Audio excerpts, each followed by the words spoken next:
Samantalang ibinaling na ng Philippine Typhoons Karate Do Team ang atensyon sa kanilang lalapit na kampanya sa Thailand Invitational Open. Ito'y matapos na hindi mapabilang ang Karate Do event sa kalendaryo ng Singapore SEA Games. Nagbabalik si Ms. Arian Malyari. Walang balak na mag-relax sa training ang Philippine Typhoons Karate Do Team. Ito'y kahit pa binakbak sa kalendaryo ng Singapore SEA Games ang Karate Do event.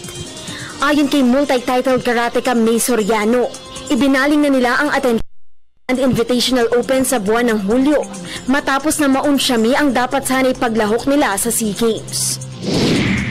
Last ko kasing laro Asian Games, so bronze ba ako dun. So yun yung isang challenge na rin saan kasi ito yung Thailand.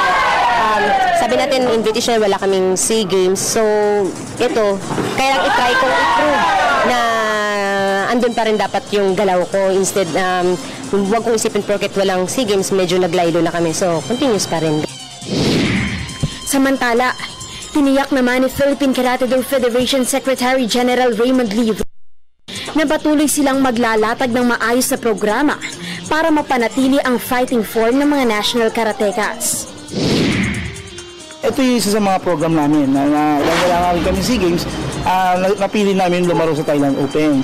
Ang Thailand Open kasi maraming categories, no? Meron silang national team categories at meron silang mga club categories. Kaya ang Philippine Karate Do is doing this program para makasali lahat ng mga Pilipino.